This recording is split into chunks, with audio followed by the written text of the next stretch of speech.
इतिहास साक्षी रहेगा कि जब जब संसार में द्रुत क्रीड़ा होगी, जुआ होगा, तब तब संसार विनाश और पतन की क्रीड़ा का भी प्रत्यक्षदर्शी बनेगा।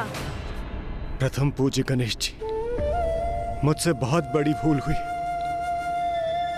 मैं अपने आचरण, निर्णय और व्यवहार के लिए लज्जित हूं प्रभु। मैं आपसे वचन देता हूं, ऐसी भूल मुझसे पुनः नहीं होगी। मुझे क्षमा कर दीजिए प्रभु, क्षमा कर दीजिए मुझे।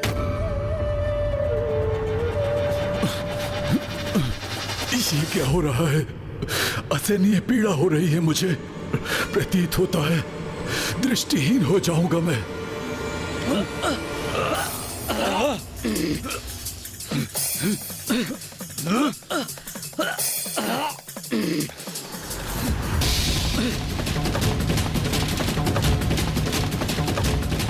ये क्या हो रहा है? इन असुरों की दृष्टि क्यों खोती जा रही है?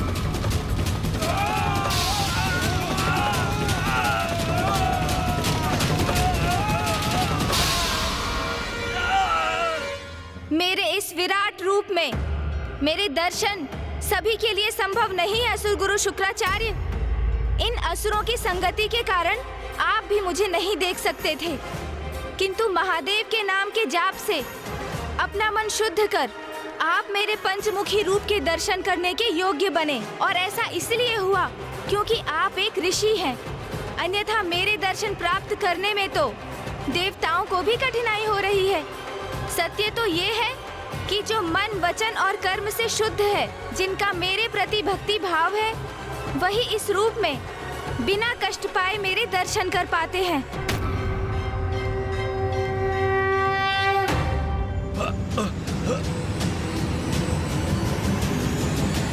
शुंभ निशुंभ, चंड मुंड, रक्त बीज और धूम्रलोचन, इन चारों के विचारों और कर्मों दोनों में ही अशुद्धियां हैं।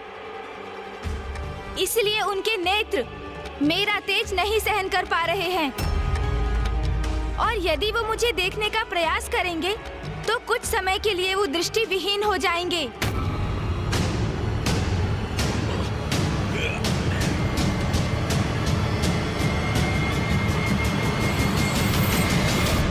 अभी भी समय है, संभल जाइए असुर गुरु। शुंभ निशुंभ और उनके सेनापतियों को ब्रह्मदेव और महादेव से वरदान अवश्य प्राप्त है, किंतु आप भूल रहे हैं।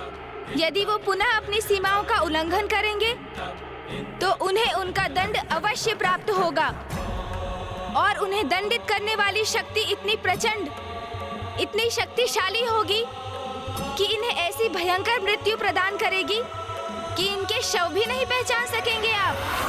इसलिए ऐसी कोई परिस्थिति उत्पन्न मत कीजिए जिसके कारण पुनः देवासुर संग्राम छिड़ जाए, क्योंकि आपके शिष्य असुर कितने भी बलशाली क्यों ना हो जाएं, उनके अधर्म के प्रति उनका रुझान और उनका अविवेकपूर्ण आचरण उन्हें कभी विजय नहीं होने देगा।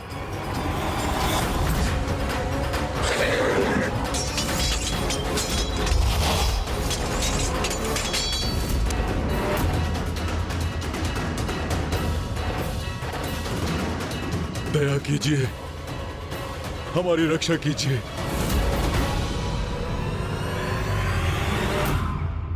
असुर गुरु शुक्राचार्य, ये मेरी चेतावनी है आपके लिए।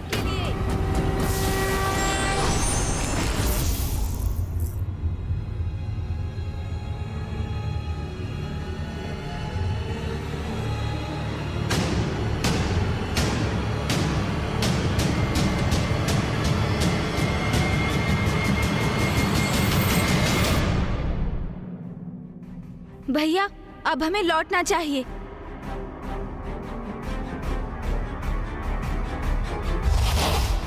मैं इनको नहीं जाने दूंगा, मैं इनका वध कर दूंगा।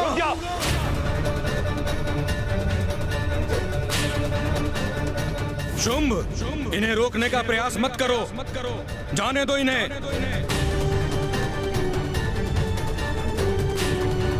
हमने इनसे जो भी प्राप्त किया है शांति पूर्वक लौटा दो।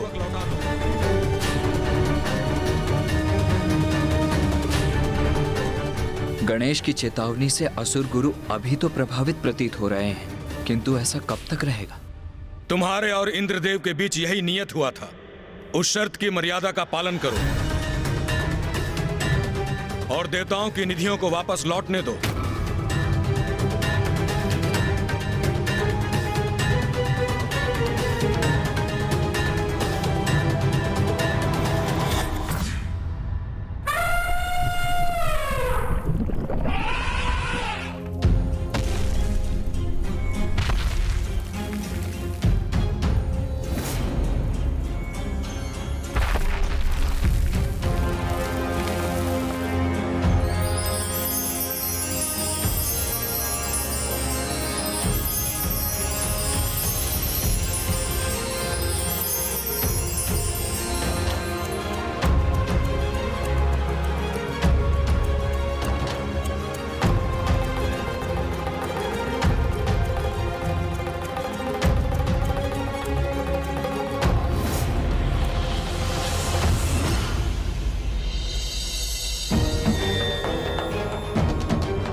जो कुछ प्राप्त किया था हमने, सब छिन गया हमसे।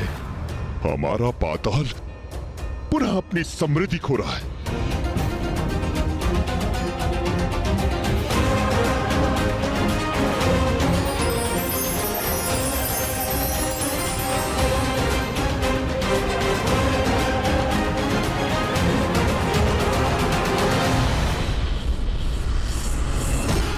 हमारे भंडार अन्न से रिक्त हो रहे हैं।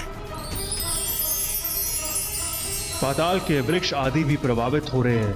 यहाँ की प्रकृति हमसे रुष्ट हो रही है। कल्प वृक्ष के स्वर्ग लौटने से पुनः वंचित हो गए हैं हम।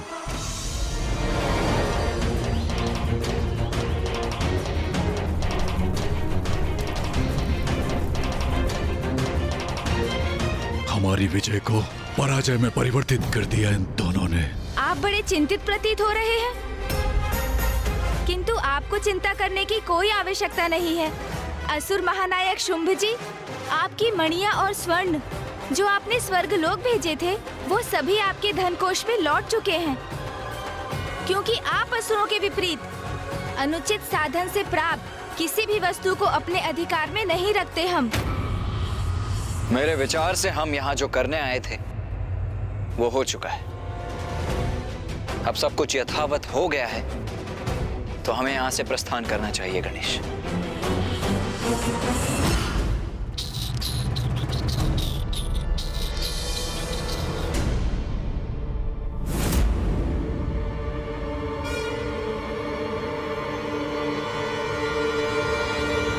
अरे ये क्या?